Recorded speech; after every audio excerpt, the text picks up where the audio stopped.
Vamos começar então.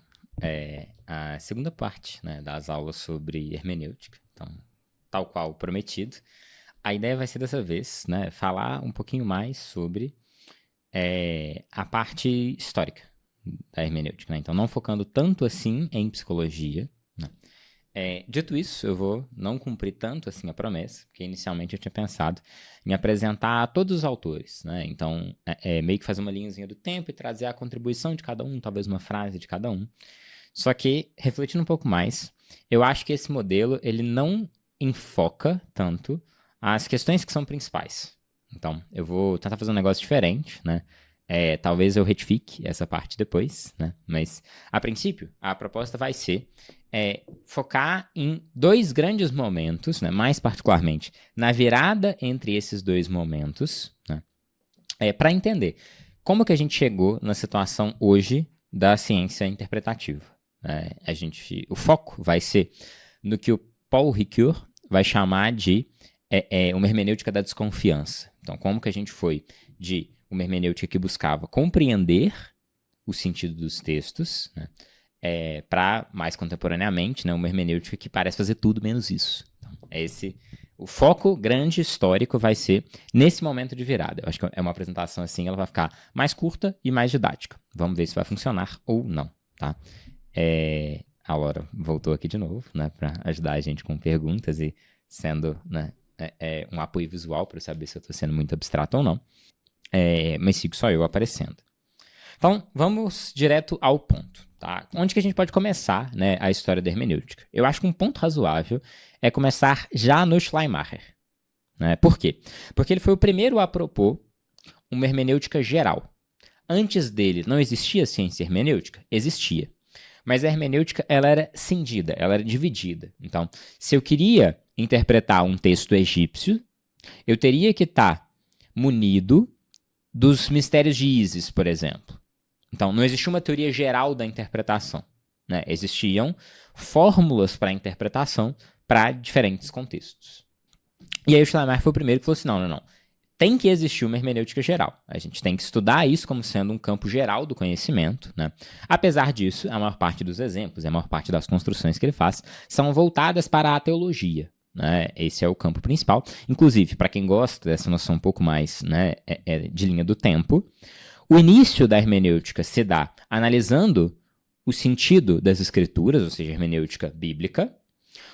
A segunda geração vai falar muito sobre história, que é a geração do Dilthey, o que o Dilthey abre. Né? Então, aí os historiadores tomam a frente na discussão do que é uma hermenêutica geral. Né? Você tem um terceiro momento que filósofos vão entrar fortemente, né? Então é o caso do Heidegger, é o caso do Hegel em alguma medida, é o caso, enfim, do próprio Gadamer, né? Em que a fenomenologia vai estar muito em voga, enfim, vai ser a era de ouro assim, da filosofia pensando sobre interpretação. Depois você tem um período em que a hegemonia, bem curta inclusive, é do direito. Inclusive, hoje em dia, só se estuda hermenêutica na faculdade de Direito, né? Então, é pouco provável que alguém de psicologia tenha aula de hermenêutica. No curso de filosofia, talvez tenha uma optativa, mas no curso de Direito, com certeza vai ter, né? Pelo menos uma matéria de hermenêutica jurídica. Então, temos aí o campo da hermenêutica jurídica. E, mais contemporaneamente, quem estuda interpretação, quem estuda hermenêutica, são linguistas, né? Ou críticos literários, enfim, esse é o campo do estudo. Inclusive, a grande questão é essa transição da hermenêutica até a hermenêutica jurídica para a hermenêutica literária. Esse vai ser o ponto que a gente vai tentar tensionar de alguma maneira. Então, comecemos, né, do princípio histórico. Então, temos lá Schleiermacher e já era conhecida a noção de um círculo hermenêutico. Antes dele, o Ars provavelmente foi a primeira pessoa que popularizou, né, contemporaneamente a ele, essa noção. E essa noção ela é muito fundamental, já comentei dela no primeiro, não vou, né, me repetir aqui de novo. Né? Mas, em poucas palavras, a ideia é que, para compreender a parte, eu preciso compreender o todo, para compreender o todo, eu preciso compreender a parte. Então, o exercício da interpretação é uma pré-concepção do todo que me permite ver a parte, que me permite constituir um todo para melhor ler essa parte. E melhor ler essa parte, melhor compreender o todo. O básico é isso. E como já falado, o Schleiermacher ele acrescentou o sujeito, inclusive, Na faculdade de psicologia, frequentemente a gente descobre, né, ou a gente lê que Wundt foi o primeiro psicólogo, né? Isso é bem pouco preciso, tá? Isso é literalmente um tipo de historiografia bem fraca, né? Bem tacanha, assim, no certo sentido. É muito mais razoável pensar em Nietzsche como sendo, né, um dos pais da psicologia, em Schleiermacher como sendo um dos pais da psicologia. Mas enfim, né, essa é uma outra discussão. Então, temos aqui essa primeira pontuação, que, como já dito, eu preciso conhecer o autor do texto melhor do que ele mesmo se conhece. Nesse mesmo período histórico, quem eram as outras figuras que começaram a contribuir? O Ars e o Rimbaud, eles começaram a pensar esse conhecimento não só do autor do texto, mas como autoconhecimento. Então, se desconheço as premissas das quais eu parto, se eu desconheço o meu tempo histórico, não faz sentido nenhum me propor fazer uma interpretação de outro tempo histórico ou de um outro texto. Ou seja, interpretação é também autointerpretação. Esse é um outro elemento que vai ser fundamental e que vai ser colocado, né? Mas ainda, nesse primeiro momento, estamos pegando, dentro daquela distinção que eu comecei fazendo, né, um critério transparente para a interpretação. Ou seja, eu ainda busco a voz do autor no texto, o que o autor quis dizer, qual foi a intenção dele, né? Mesmo que nessa busca pela intenção, eu encontro uma intenção mais além do que ele sabia. Então essa é uma possibilidade, mas ainda estamos na concretude do que é o texto. Já comentei também um pouquinho sobre o critério da atualidade, ou seja, que todo texto ele é sempre atual. Essa vai ser, isso vai ser particularmente discutido quando a gente estiver falando do... o Heidegger vai começar um pouco com essa discussão, mas o Gadamer possivelmente é quem mais vai trazer à baila. Inclusive, ele vai mudar a noção de um círculo hermenêutico por um conceito de fusão de horizontes, né? Então, existe uma determinada quantidade, existe um horizonte de coisas que é possível pensar a partir do leitor, e uma quantidade de coisas, um horizonte de possibilidades a partir do texto. É na fusão desses dois horizontes que se dá a interpretação. Então, existe ainda um modelo dentro do que a gente chama dos clássicos, né? Apesar do Gadamer ser praticamente contemporâneo, ele morreu em 2002, né? Mas o tipo de pensamento dele ainda está muito próximo disso, né? E eu prometi, essa é uma das coisas que eu falei, que eu ia comentar um pouco mais sobre os autores da fenomenologia e por que existe essa tensão entre os autores filosóficos de fenomenologia, né, e os autores que vão trabalhar a fenomenologia dentro da psicologia. E onde que essa tensão se encontra? Ok? Porque os autores de psicologia, que vão se basear nos fenomenólogos, preconizam que a interpretação tem que ser dada pelo sujeito. Que eu, enquanto leitor, devo me afastar dos preconceitos. Enquanto, para o Heidegger, é óbvio que o preconceito ele é fundamental. Inclusive, o nome que é dado a isso, e eu gosto muito dessa concepção, é a concepção de uma dialética da pergunta. O que é uma dialética da pergunta? Na verdade, a descrição mais precisa do que é rodar no círculo hermenêutico é uma dialética da pergunta. Eu estou constantemente formulando perguntas, formulando hipóteses sobre o texto e me confrontando com a realidade do texto. Essa é o processo interpretativo per se. Então, não é que eu não vou me valer dos preconceitos, pelo contrário. Eu vou trazer os preconceitos à baila, formulando-os, mas não como chave de leitura direto, mas como sendo uma pergunta, né? Uma indagação que eu jogo para o texto e que o texto me responde. Nesse processo dialético, produz-se uma interpretação. Então, para mim, soa muito estranho, e de novo, pode ser incompreensão minha, porque eu não sou muito estudado, né, nas abordagens dentro do guarda-chuva da fenomenologia, né? Então, Gestalt e ACP, Dasein-Análise, eu tenho uma noção razoável, porque vi isso um pouco na faculdade, estudei isso um pouquinho por fora, né? Mas mesmo os livros dos autores, nunca tive muita vontade de ler, porque são mais ou menos mal escritos, não é muito meu cup of tea, né? Mas me parece muito estranho a noção de que eu evito os preconceitos, eu evito formulação, eu evito interpretar. né? Me parece muito mais razoável pensar do ponto de vista fenomenológico, que é fundamental interpretar, que é fundamental entrar na dialética da pergunta. Ok? Então, eu estou formando uma espécie de imagem do que seria uma dialética clássica. E aqui coloco os fenomenólogos junto aos clássicos, porque eles, em boa medida, estão fazendo uma retomada, né, uma atualização das teses aristotélicas, enfim, das teses clássicas mesmo. Então, o que temos? Né? Temos uma espécie de construção em que é fundamental essa dialética entre parte e todo, mas é fundamental também a dialética da pergunta, ou seja, formular enquanto hipótese os seus preconceitos, mas trazê-los para a baila, em que o texto ele é sempre atual, ou seja, a leitura do texto é a leitura presente do texto, e em que a intenção do autor é fundamental, mesmo que para compreender a intenção do autor, né, o que a intelegiere do texto quer me dizer, eu tenho que muitas vezes entender ela melhor do que o próprio autor. Não só melhor do que o próprio autor, mas tão mal quanto ele também. Então, essa seria a construção que a gente chama dos clássicos da hermenêutica. Né? É só isso? Não. Se a gente for pensar, por exemplo, os existencialistas, eles também vão trazer a noção, né, e isso é um pouco mais difícil de entender, tá? Mas de que a hermenêutica ela teria que sair do campo interpretativo e entrar no campo ontológico. Essa é a proposta dos fenomenólogos. O que isso significa? Que a compreensão não é a compreensão do texto. E não é, como Rimbaud disse, uma autocompreensão. Mas é o ser no mundo daquele que compreende. Ou seja, que não só existe uma inflexão hermenêutica, interpretativa no ato de interpretar, mas o ato de interpretar ele também tem uma inflexão ontológica. Que ao interpretar um texto, eu interpreto o ser no mundo, não apenas o meu ser no mundo. Isso é uma implicação filosófica forte, né? Particularmente dificinha de sustentar, inclusive, né? Mas ajuda a tirar a hermenêutica do campo interpretativo e posicionar ela num campo metafísico.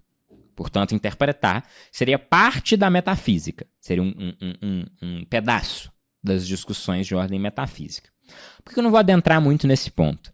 Primeiro porque, contemporaneamente, mesmo as pessoas que seguem fortemente isso, essa premissa muitas vezes deixam de lado, então tem poucas implicações clínicas hoje. E segundo porque o objetivo aqui não é compreender a história da hermenêutica. É compreender a história da hermenêutica em função das aplicações clínicas disso. Né? E na clínica não fazemos metafísica. Então, as discussões sobre, né, a realidade última das coisas, né, não são, muito provavelmente, aquilo que você precisa para o seu paciente. Né? Então, a utilidade prática disso, ou a utilidade disso fora da psicologia é pequena, mas eu acho que vale o posicionamento de que essa é uma característica desse grupo de intérpretes, né? Desse grupo de pensadores do campo da hermenêutica. Agora vamos começar a questão central, que é aquilo que eu queria dar ênfase. Então, o que eu abri mão dessa noção mais cronológica para fazer, que é essa forte distinção entre esses autores clássicos e os autores que o Ricoeur vai chamar de hermenêutica da desconfiança. Quem começa isso? O Kant. O Hegel. Mas a gente vai começar no Kant. Qual que é a ideia? Muito se comenta, inclusive, né, por exemplo, entre círculos cristãos, que não é razoável ler Kant. Apesar do Kant ser um cristão, né, muitas pessoas que gostam, né, são ferrenhamente cristãs, não gostam muito dos escritos de Kant, porque ele é um autor perigoso. Né? Qual que é a lógica por trás do Kant ser um autor perigoso? Porque depois do Kant, perdeu-se a graça de fazer metafísica dentro da filosofia. O Kant ele vai escrever uma obra que chama Crítica da Razão Pura. Está no nome, o que a obra vai fazer. Ela vai apresentar um argumento do porquê que, por meio do raciocínio, da lógica, da pura razão, é impossível fazer juízos transcendentais. Ou seja, dizer sobre como a realidade de fato é. Por que esse livro ele é fundamental?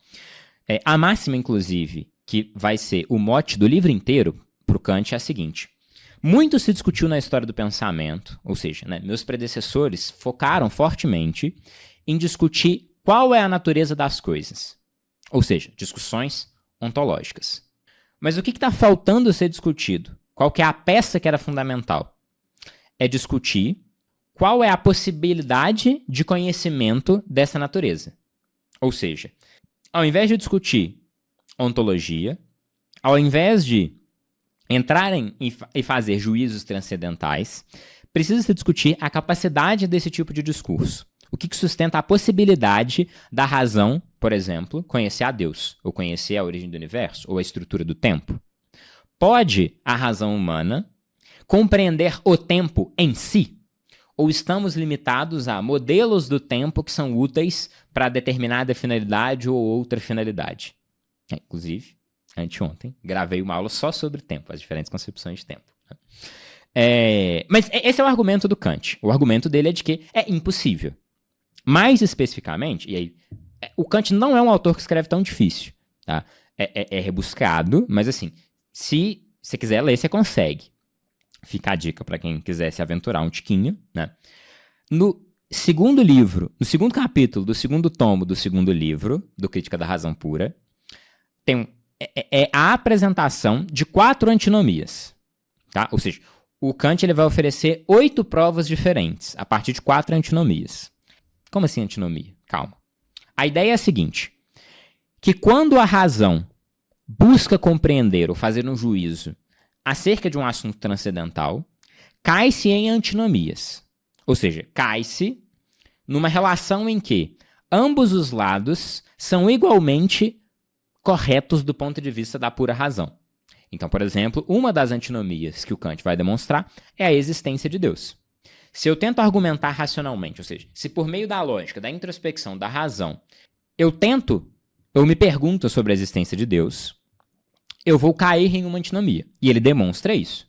Né? Então, primeiro ele faz o argumento lógico pela existência de Deus, e depois ele faz o argumento lógico pela inexistência de Deus. E o objetivo aqui nem é discutir se o Kant acertou ou não acertou o argumento lógico dele. Então, se tem alguma falha no argumento para a existência ou para a inexistência de Deus. Isso importa pouco. Isso é perder o ponto. O ponto aqui é que, a partir do momento que Kant assim escreve, e ele convence muitas das pessoas, a metafísica passa a ser impossível. Não passa a mais ter sentido raciocinar sobre o transcendente. Nesse sentido, o transcendente morre do ponto de vista filosófico. Ok? É nesse sentido que o Kant é o último filósofo. E várias pessoas vão defender isso. Dito isso, algumas outras pessoas, um pouco mais esclarecidas, vão defender que o Hegel é o último filósofo. Por quê? E aí eu vou usar uma piada do Schleiermacher sobre o Kant.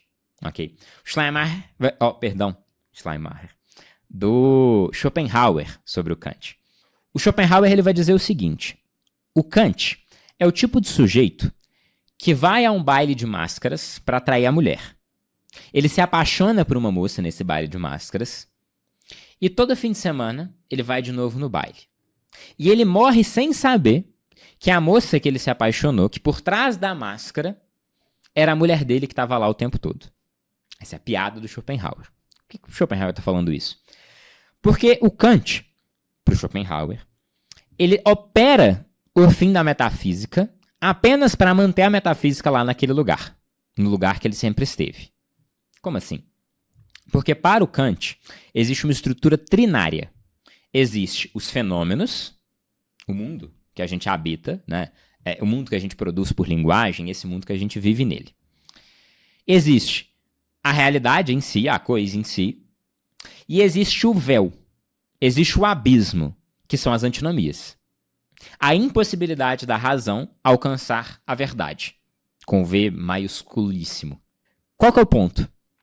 Quando Kant divide assim, ele mantém a existência da verdade por trás do véu. Nesse sentido, ele mantém Deus lá. Porque ao dizer que eu desconheço a natureza de Deus, porque a razão não pode alcançá-la, eu já pressupus que existe uma natureza de Deus, que existe algo por trás da cortina. Para ficar um pouco mais visual, vou contar uma outra historieta, que eu acho que ela é sensacional, inclusive. Né? Era bem comum dessa história ser contada entre pintores, né? Da época medieval e até o início do Renascimento. Essa é uma história bem comum. E é a história de 2 gregos, Zigzos e Farásios. Como 2 bons gregos, eles estavam numa competição para saber quem que era o maior pintor da Grécia. o Farásios convida Zixus para o seu ateliê, né? E os dois estão numa competição para ver, né, quem consegue pintar as mais belas uvas. E quando chega no ateliê de Farásios, Zixus se depara com passarinhos bicando o quadro do Farásios de tão perfeitas que eram as uvas. E ele reconhece, né, que seu, né, oponente, de fato, é um pintor brilhante. Mas ele fala, vem aqui no meu ateliê que você vai ver o que é pintura de verdade. E aí ele convida Farásios, que pintou uvas tão lindas que podiam enganar até os pombos, até o seu ateliê. E quando eles chegam lá no ateliê, Farásios vê, né, um pano sobre a obra dos Zixus, e ele vai lá ver o que o adversário pintou. E na hora que ele vai tirar o pano, ele percebe que Zixus não pintou uvas, mas pintou o pano. Assim, ele reconhece a sua derrota, porque afinal de contas, ele foi capaz de enganar os pombos, mas o Zixus foi capaz de enganá-lo. Qual que é a sacada aqui da história? Que não existe nada por trás do véu. A pintura mais magnífica não está de trás do véu. É o próprio véu que é a pintura. Essa é a operação que uma leitura hegeliana do Kant vai te direcionar para. Então, isso é, assim, Hegel na sua base, né? Para quem... Possivelmente, as pessoas que lembram de Hegel na história estão lembrando errado. Na escola a gente aprende que Hegel é um autor de tese, antítese e síntese, e é contra isso que ele estava lutando, tá? Essa é a última coisa que o Hegel pensa, né? O movimento, para a história do Hegel, é um movimento quiásmico, né? Um movimento que tem uma natureza especular. Então, em vez de ser A, B, C, seria A, B, B, A. E aí, esse movimento de inflexão especular do B é que é fundamental. Então, dando um exemplo concreto, exemplo que o próprio o Hegel vai dar, né? Quando a gente está falando de Império Romano, o que a gente tem? A gente tem o Senado profundamente preocupado com a concentração de poder do César. E numa tentativa de negação do César, eles o assassinam. O problema é que, nesse assassinato, eles criam o Império. Ou seja, numa tentativa de fazer com que a República permaneça, assassinando César, o primeiro imperador é de Estado. Pela negação da negação de César. Essa que é a estrutura, ou a história vai para frente, progride, à medida que ela vai para trás. Esse é o movimento especular, espelhado, quiásmico, que o Hegel vai propor. Ou Revolução Francesa, né? A ideia é quebrar com os ideais, né, que existiam para a Revolução Francesa, né, o que, né, falei pouco, né, do Deleuze, né, com essa máquina imperial que existia na França, com esses buracos negros que existiam, né, gesta a Revolução Francesa como uma negação desses ideais, e a negação da negação, ou seja, a negação da Revolução Francesa é Napoleão. Máquina imperial tão grande que conquista praticamente toda a Europa continental, né? Que se coroa ao invés de ser coroado pelo Papa. Tamanha a sucção desse buraco negro. Esse é o movimento da história, por isso que, né, a história tem esse movimento especular. Ok. Então, aplicado a Kant, a ideia é mais ou menos a seguinte. Assim como na história, a conclusão da gente levar a sério a morte de Júlio César, por meio de uma negação da negação, vai ser a afirmação do que César representava. Ao levar a sério Kant, Hegel vai concluir o oposto do que Kant desejava. Então, ao levar a sério Kant, Hegel, de fato, acaba com a metafísica. Porque Kant não foi capaz de pensar que não existia três fenômenos.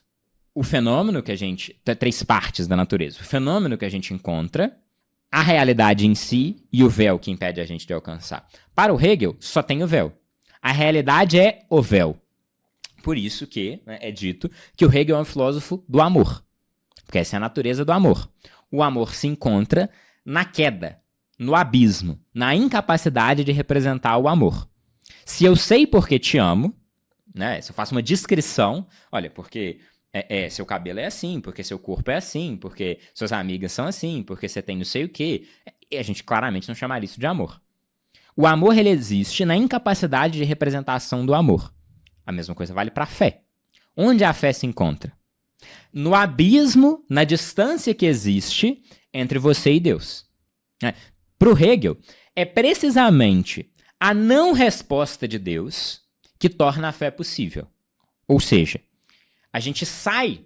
Então, se antes do Kant a gente estava na tentativa de descobrir, ou de fazer juízo sobre aquilo que é transcendental, de descobrir a natureza real das coisas, discussões verdadeiramente, acriticamente ontológicas, com o Kant, perde-se a graça dessas discussões, porque a realidade em si é inacessível, e o Hegel reabilita essas discussões, porque agora a realidade última é acessível por meio do véu.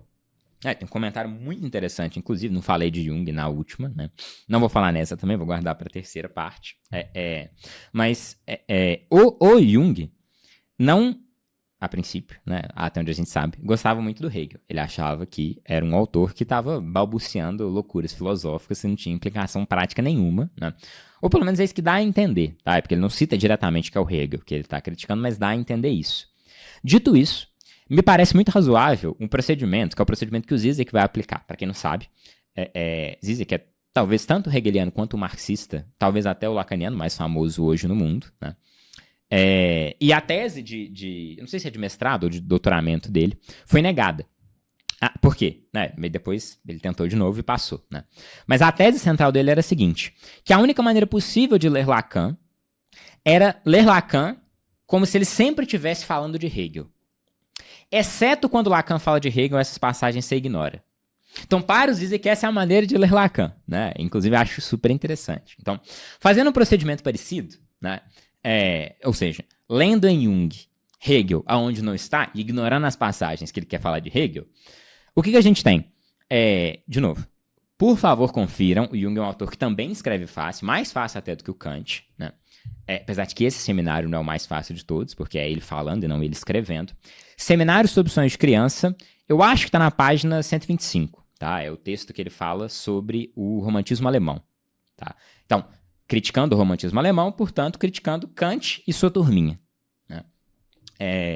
E aí tem uma hora que ele vai corrigir, porque a moça que está apresentando o seminário apresenta o Kant nessa tripartição, como se existisse algo por detrás do véu das antinomias, e o Jung ele vai corrigir. E o jeito que ele corrige eu acho sensacional, que o próprio termo véu de Maia, que a moça vai utilizar, Maia, ma em Maia, vem de tijolo, de material de construção. Então, que a gente tem que pensar o véu como constituinte da realidade. Nesse sentido, né, a leitura que Jung faz de Kant é bem parecida com a leitura que o Hegel vai fazer, né, ou tem esse elemento como sendo próximo. E aí, por que eu estou falando que essa é a grande virada, não só na hermenêutica, mas nas ciências do espírito como um todo? É porque a partir desse momento foi reabilitadas discussões interessantes, reabilitadas discussões transcendentais, porque agora era possível um estudo, um aprofundamento no véu. E aí nós temos vários autores que vão fazer precisamente isso, tá? O já citado Paul Ricoeur, ele vai descrever 3 desses autores, no que ele vai chamar de hermenêutica da desconfiança, ou anti-hermenêutica. Do mesmo jeito que a gente costuma chamar os autores contemporâneos na filosofia de antifilósofos, né? Por que esse prefixo anti? Justamente porque desinteressados estão na realidade em si, no que o texto realmente quer dizer, qual que é a intenção do autor ao falar isso. Eles estão interessados na queda, no véu. O Ricoeur, ele vai apontar Nietzsche, Marx e Freud como sendo esses 3 autores, tá? Eu acho que no mínimo a gente poderia acrescentar o estruturalismo aí. Então, Saussure, Lacan, enfim, né? Outros autores entram nessa mesma baila, né? Apesar dele não ter colocado. Posicionou dentro desses 3. Então, nesses autores, o que vai acontecer? Então, quando a gente está pegando um sujeito como Nietzsche, né? Qual que é a proposta, por exemplo, do Nietzsche, quando ele está falando de uma genealogia da moral?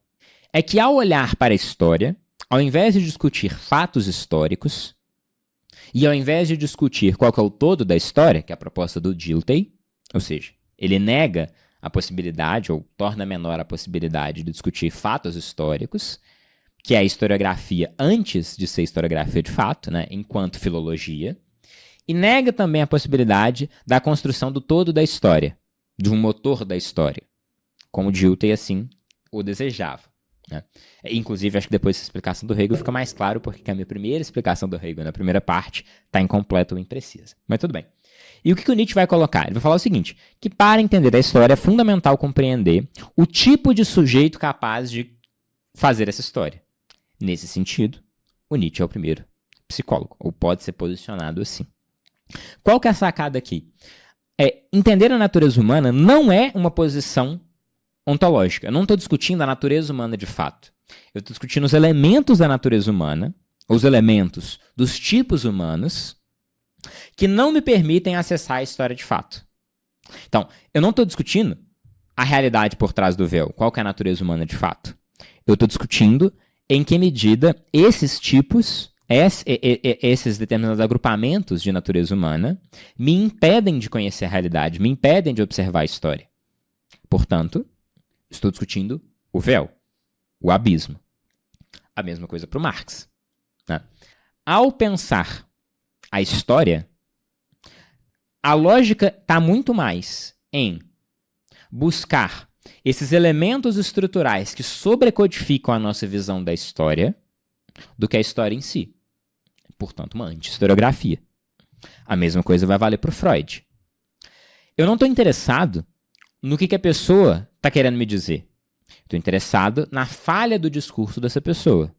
Aonde o inconsciente se encontra, eu estarei. Ou, se vocês preferirem a formulação do Lacan, que ele vai brincar com esse jogo do Freud, né? Eu sou onde não estou, onde não penso.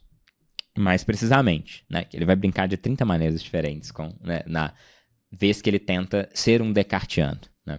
Mas a lógica, basicamente, por que em Lacan é fundamental estudar a linguagem? Porque a linguagem é o abismo. A brincadeira que ele vai fazer com le mur.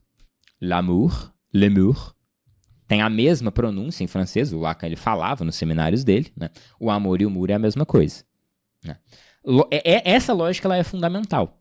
Né? Ou seja, ao invés de buscar o transcendente, eu busco a antinomia, eu busco o abismo. E, portanto, essa é a virada fundamental. É por isso que a hermenêutica está no campo da linguagem. Porque ao invés de tentar entender o que o autor estava querendo me passar, eu passo a tentar entender o que a língua, por meio do autor, está tentando me dizer. O que o inconsciente, por meio do autor, está tentando me dizer. O que a história, por meio do sujeito, está tentando me dizer. É nesse sentido que a história vira sobre ela mesma, para o Hegel. Esse seria, esse movimento, algo especular. Né? Abre a porta para esse novo tipo de hermenêutica. Então, se eu estava dividindo a hermenêutica, né, em 3 tipos, ou seja, a busca da verdade em si, a busca do que intenta dizer o autor que escreveu e a performance do texto ficar mais rico, mais interessante, temos uma 4ª possibilidade, né, que, para voltar para o Lacan, ele faz uma divisão entre forma, conteúdo, forma do conteúdo e o conteúdo da forma. Ok? Então, forma e conteúdo são as distinções que a gente está um pouquinho mais familiarizado, né? Mas o que seria encontrar uma forma no conteúdo? Seria uma visão, é o tipo de raciocínio que é paranoico, que ele encontra nos vários conteúdos uma mesma forma. Por exemplo, olhar para o foguete do Jeff Bezos e ver um pau. O que é isso? Identifiquei o que é o patriarcado. O patriarcado é uma determinada forma que em todo o conteúdo se repete. E aí, a partir desse momento, a pessoa vê como um paranoico, vê mais além da coisa. Qual que é o procedimento, né, que esses autores vão propor? É descobrir o conteúdo implícito, secreto, interdito na forma. Ou seja, esse determinado modo de produção tem como extra, tem como conteúdo, né?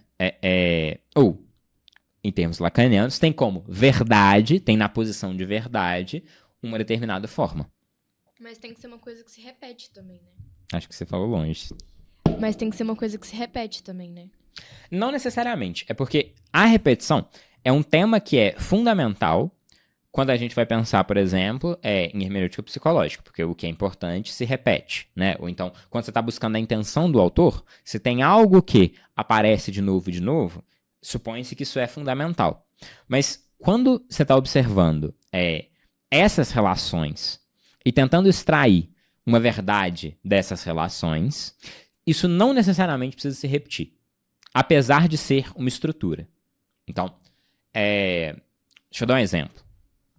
Para ficar no Hegel, para ficar no fácil, né? Para o Hegel, ou para o Lacan, lendo a dialética do Hegel, a verdade do discurso do mestre é que ao mestre falta. Por isso que o Lacan tem a famosa frase dele, né?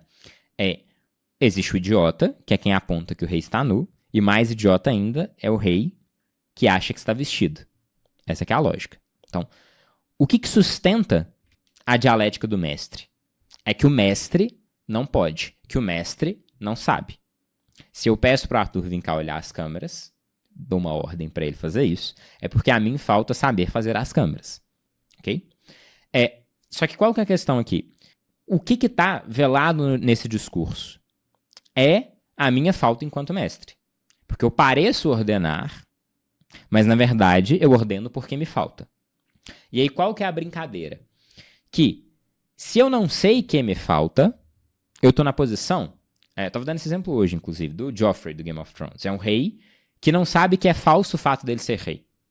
Porque para o Hegel, o fundamental é que é o vazio que torna alguém rei. Então, o exemplo que eu mais gosto de dar, e eu acho que precisa ser repetido até, assim, ser decorado, é que quando a gente está falando... imagina a seguinte situação. Eu chego numa corte e eu aponto para o juiz e falo assim, que legitimidade você tem de me julgar? Afinal de contas, somos dois seres humanos.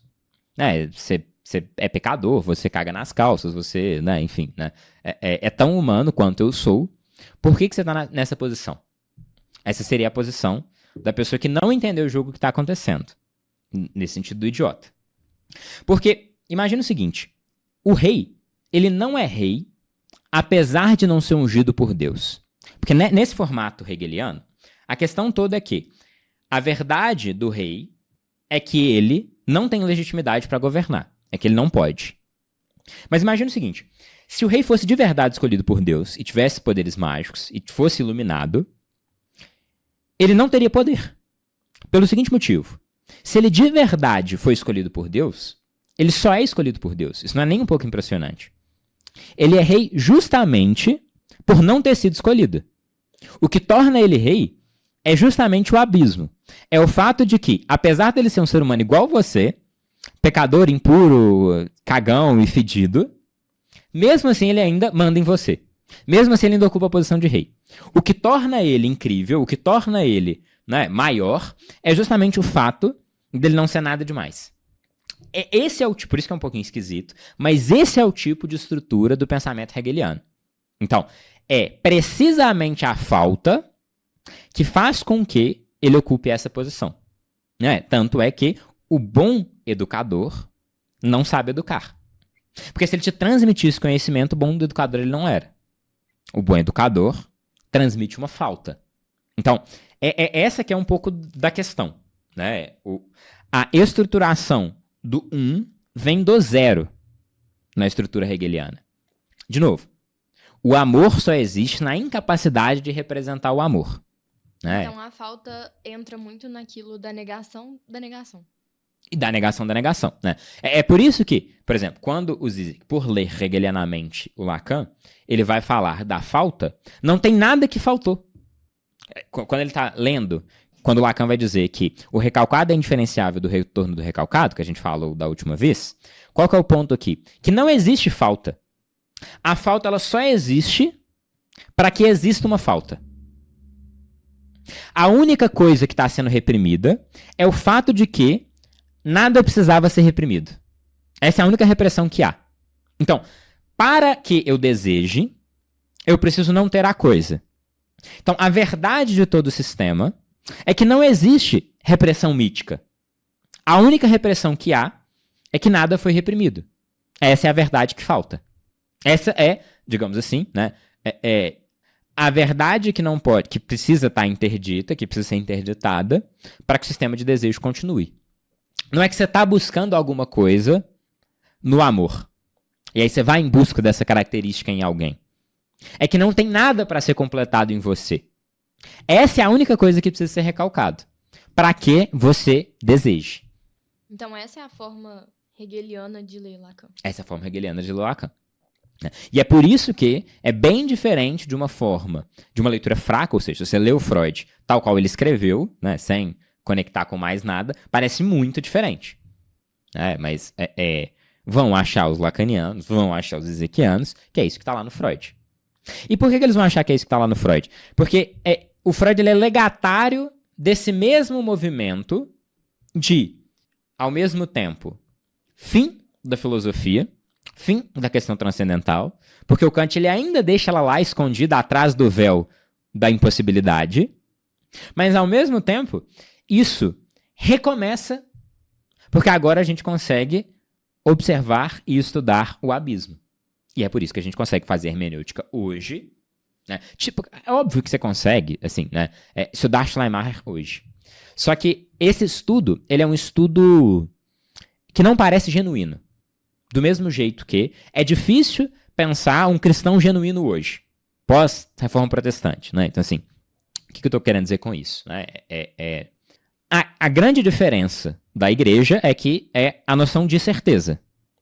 É muito difícil você encontrar um sujeito hoje, contemporâneo, uma pessoa que vive numa metrópole, uma pessoa que, assim, bebe da contemporaneidade, que de verdade não duvida, que não tem opiniões, que pergunta para o padre o que ele vai fazer da vida.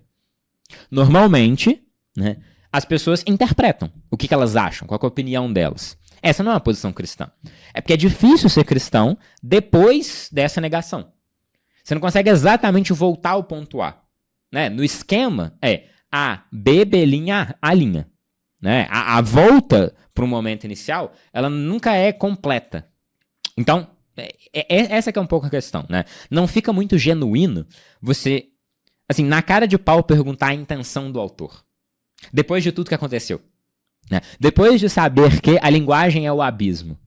Intransponível. Que não existe relação sexual, no sentido de que não existe comunicação. Não existe como, por exemplo, o pessoal da fenomenologia vai propor, essa mistura, essa fusão. O que existe é o abismo. E é no abismo que se encontra a fé. É no abismo que se encontra o amor. É no abismo que se encontra a metafísica. Dito isso, para a maior parte das pessoas que não têm consciência dos fenômenos filosóficos que levaram, né, as ciências, as humanidades, ou as ciências hermenêuticas a esse ponto, só é estranho. Porque as pessoas vão ler Deleuze, as pessoas vão ler Lacan, e falam, mas peraí, a interpretação que essa pessoa está fazendo não tem absolutamente nada a ver com o texto. Como que pode? Porque a intenção desse autor não é compreender o texto, é compreender a linguagem. Ele está interpretando a impossibilidade de interpretar. É a linguagem se interpretando por meio do intérprete. E a linguagem é uma das maneiras de construir esse abismo. Porque se para o Freud nós não somos sujeitos da nossa casa, ou seja, né, existe um outro que nos é próximo, esse conceito de éstimo, né? Ou seja, existe um outro que escolhe por mim, existe um outro que fala no meu lugar. Para o Lacan é a língua que faz isso. É a língua que fala por meio do seu discurso. Então a língua cumpre o papel desse abismo e, portanto, o estudo da linguagem é o estudo da hermenêutica. Não o estudo do que quis dizer o autor, da intenção do texto. E não, por exemplo, caindo no pragmatismo, que seria a afirmação de que, conquanto o texto seja bem lido, interessante, sirva para alguma coisa, esta é uma boa leitura. Então, essa que é a transição que na história da hermenêutica, né? Por isso que eu resolvi, né, ao invés de fazer a cronologia bonitinha, focar nesse ponto específico, porque eu acho que o antes e depois disso é fundamentalmente diferente. Claro que tem outros pontos de inflexão, né? Igual eu comentei bem rapidinho, porque eu não queria entrar nesse assunto, né? Querendo ou não, os fenomenólogos eles vão fazer uma inflexão assim, porque eles vão sair do campo da hermenêutica para falar que a interpretação é ontologia. Só que as consequências disso são muito menos frutíferas e muito menos presentes do que essa inflexão, que a inflexão hegeliana, a inflexão da hermenêutica da desconfiança. Por isso que para uma parte das pessoas é esquisito. Não, mas peraí, como é que a psicanálise funciona? Você escuta o que a pessoa tá falando para não prestar atenção. Isso é escuta dupla. Por quê? Porque você não quer escutar o que a pessoa tá falando. O que a pessoa tá falando tem pouca importância. Eu quero parar para ouvir quando a pessoa falha. Por quê? Porque é na falha do discurso da pessoa que a linguagem fala por meio dela. É quando ela não tinha a intenção de dizer isso que eu vejo o abismo. E é no abismo que eu encontro sentido. Muito diferente. Falei que hoje ia ser mais curto, é mais ou menos isso mesmo. Assim. Mas ficou claro? Tipo... Ficou. Deu pra pegar? E aí, qual que é a proposta? Né? Acho que a terceira parte vai ser a mais útil, com certeza, né? E talvez um pouquinho mais longa, igual a primeira, né? Que vai ser a parte prática. Uhum. Então, assim, porque essa é uma questão que ela é fundamental. Porque a clínica convida a gente a um pouco mais do que especulação filosófica. Né? Então, existe uma diferença fundamental entre interpretar um texto e interpretar um paciente. Por quê? Porque até existe uma dialética com o texto, no sentido de que, se você faz uma interpretação que não tem coerência, né, esse é o critério da perfeição da totalidade. Tá? É um desses critérios mais clássicos. Eu não falei dele, mas ele é um desses que existe. Ou seja, se você quer saber se você fez uma boa interpretação, você precisa formar um todo coerente do texto. Não pode ter nenhuma parte faltando. Se tem um pedaço que não faz sentido, é porque você não interpretou direito. Esse é um dos critérios hermenêuticos mais básicos para saber se você bem interpretou um texto. Assim, dos mais clássicos possíveis. Dito isso, esse não é um bom critério clínico. Porque, de fato, tem muita coisa que não faz sentido. De fato, tem muita coisa que é paradoxal. De fato, tem muita coisa que no falar do paciente não vai formar esse todo. Dito isso, o paciente te dá uma oportunidade que raramente você tem nos textos, que é de conferir com o futuro. Então, se você faz uma má interpretação na clínica, você tem a consequência disso na vida da pessoa mês que vem, que é o que você não tem no texto. O texto, ele não te conta se ele não chora, ele não se mata, ele não se corta se a sua interpretação está errada. Se a intervenção que você propôs não é adequada. Então, o tipo de dialética que se estabelece com o paciente é bem diferente da dialética que se estabelece com o texto. Né? Na verdade, facilita a interpretação, inclusive. Né? E aí, essa vai ser o que o que eu vou tentar fazer da próxima vez. Agora, eu acho que eu limpei a linguagem. Então, se eu estou falando o tempo todo desse abismo, é porque se eu começasse falando do que importa, que é a parte clínica, eu não ia conseguir me comunicar tão bem, porque não estavam claros os conceitos, não estão claros quem que são os vilões e os heróis da história, não estão claros, né, quem que são os agentes, quais são as posições, né? Eu acho que esclarecendo um pouco essa história, essa virada histórica, e esclarecendo um pouco a pluralidade de pontos de vista da psicologia, a gente pode propor o que seria uma hermenêutica psicológica. Né? E a partir da hermenêutica psicológica, pensar se a hermenêutica psicológica não pode ser a base da hermenêutica geral. Porque essa era a proposição do Nietzsche. Né? O Nietzsche ele tem uma frase famosa, né? Um dos aforismos famosos dele, né? Não é dos mais famosos, eu ia falar isso, mas ele é médio famoso, que é Scientia antilla, eu não sei falar a pronúncia de psicologia, né? Mas que a ciência é escrava da psicologia. É a serva, é a empregada da psicologia. Nesse sentido, na construção do Nietzsche, o saber científico é um pedaço do saber psicológico. E o Nietzsche propunha que, tal qual o Dilthey vai propor no início, que a base das ciências hermenêuticas, das ciências do espírito, o Dilthey vai propor que é a história, o Nietzsche vai propor que é a psicologia. Tá? Então, o movimento vai ser um pouco esse, assim, pensar um pouco hermenêutica clínica, como que a gente faz isso concretamente, e aí talvez depois a gente faça um quarto com exemplo, né? Mas assim, mais teoricamente, assim, como que eu faço? O paciente está me contando alguma coisa, qual que é o procedimento? Quais são as possibilidades? Quais são as ferramentas? Como que eu articulo as ferramentas? Que é a pergunta mais interessante. Né? E aí depois, um leve comentário no final, se até que ponto isso não é uma teoria geral da hermenêutica. Né? Se a gente não pode derivar da psicologia uma teoria geral da hermenêutica. Show? Uhum. Então é isso. Ok.